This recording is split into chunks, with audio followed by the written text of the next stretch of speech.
Hi and welcome to Swissquote's Daily Market Talk. It's Tuesday, March 11th.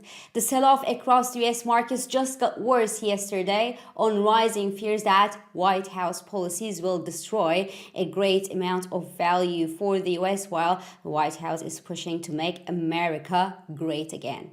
So appetite is now elsewhere than the US. And given the high valuation gap between the US and elsewhere, there is room for further convergence.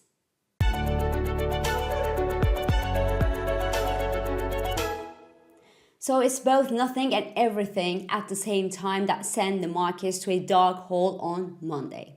The stock markets across the globe were heavily hit by the rising fears that Trump policies would have a terrible economic and geopolitical fallout both in the US and beyond its borders.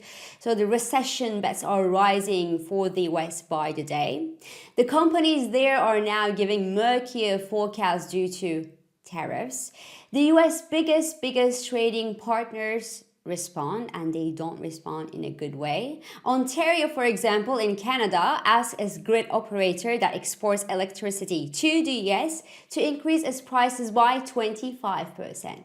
China, on the other hand, imposed 10 to 15% tariffs on US agricultural imports. Then Delta headlines in the US yesterday joined its peers in slashing its first quarter revenue forecast, pointing at weak consumer and corporate demand, and all major US indices ranging from small to the biggest caps are now making big moves toward the downside.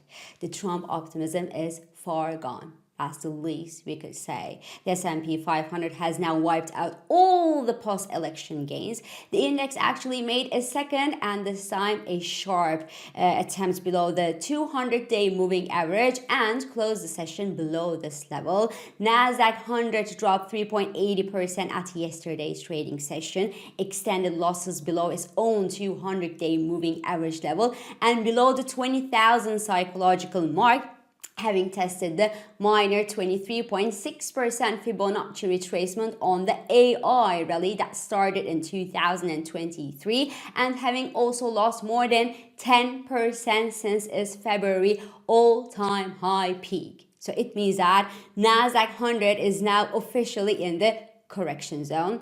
Then Tesla has lost more than 15% just yesterday. 15% just wiped out all the post-election gains as well and is down by more than 50% since its December peak on expectation that Elon Musk's involvement in world's politics, and not in the best way, will have an ugly impact on the company's sales. And even Nvidia, couldn't avoid a 5% sell-off on Monday, despite news that TSM sales grew 39% in the first 2 months of the year compared to the same period last year. Then the most popular America First indices, which are the medium and small size capitals in the US, are also hammered. As you know, the US mid-cap index has now fallen below the major 38.2% Fibonacci retracement on last October to the beginning of this year rally and stepped into the bearish consolidation zone. And the small cap index, which is the Russell 2000 index, had already stepped below its own major 38.2% Fibonacci retracement already at the start of this month of March and has now given back more than half of the Trump-led gains.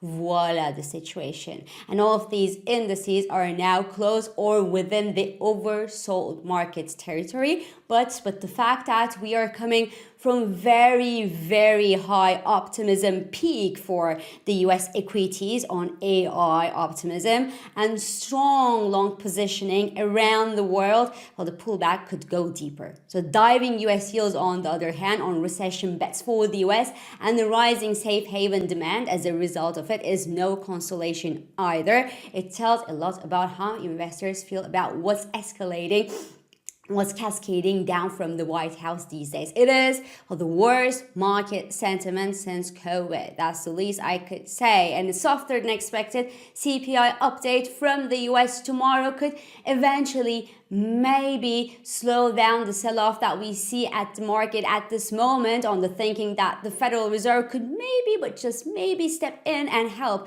soothing investors' nerves a little bit. But a stronger than expected figure from the US tomorrow, God forbid, would be very, very bad news for the markets, because it would leave the Fed's hands tied, faced with a collapsing market and collapsing economic conditions. Now, the White House disaster since the beginning of this year has been a boon for the European stocks so far. We all know that the US decision to pull back its military support from under the feet of its European friends actually unleashed the European beast since a couple of weeks now. The European countries, led by Germany, the very Germany actually threw their budget discipline out of the window, and these countries are now pledging to spend hundreds of billions of euros to strengthen their defense budgets. And the latter actually sent the DAX index some 18% higher since the beginning of this year, the beginning of January, while the S&P 500 lost more than 5% during the same period, and almost 10% since its February peak, as I mentioned earlier. But even the DAX index in Germany looked sorry at yesterday's trading session, as the Greens in Germany actually rejected a debt finance package because, well, simply because their green demands weren't well responded by Merz budget plans. And well, Mr. Friedrich Merz needs the Greens in Germany, as it needs a 2/3 majority in the parliament to pass a constitutional amendment to ease the borrowing restrictions for Germany. But hey, you know what? The EU is making the same kind of moves to let the member states in the European Union borrow more to throw at their defense industries. And even the German Greens have no choice but to recognize that if we don't save ourselves first, it will be hard to save the planet. And well, cherry on top, well, German Greens co-leader was just speaking on Bloomberg TV this morning, and I heard her saying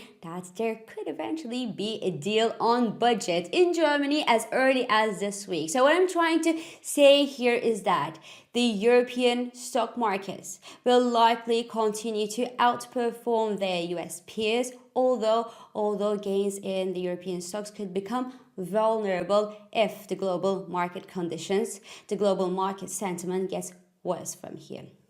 The good news is that the sell-off that we've been seeing since yesterday morning seems to have moderated in the Asian trading session, and the futures are in the positive territory in Europe at the time I am talking here this morning. But the risk remains skewed toward the downside for the US equities, cautiously toward the upside for the European peers, and conversely for the bond markets, appetite for US sovereign bonds are rising, and they are rising on the expectation that the Federal Reserve can't just let the US economy collapse this way, while the European sovereign bonds are offered these days on the sudden end of the budget discipline on the old continent.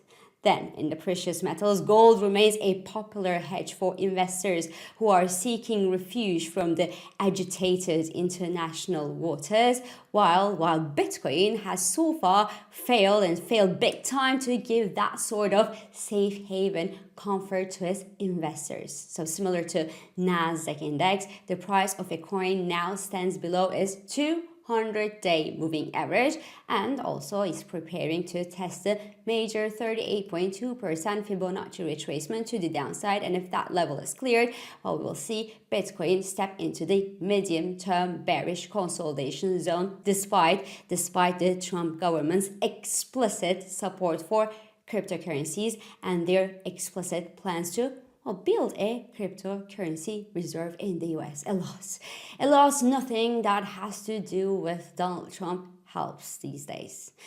In the traditional currency space, While the US dollar sell-off has somewhat slowed at yesterday's trading session, but the dovish shift in the Federal Reserve expectations on rising recession bets and the hawkish shift in other central bank expectations, like the European Central Bank expectations, for example, on the thinking that the European Central Bank must somehow slow down its interest rate cuts to temper the impact of massive government spending. Well, that divergence or that convergence right now continue to keep the outlook for the US dollar negative compared to the major peers, guys. In the energy space, the US crude is testing the $65 per barrel level to the downside on waning growth expectations around the globe. The outlook here also remains skewed toward the downside.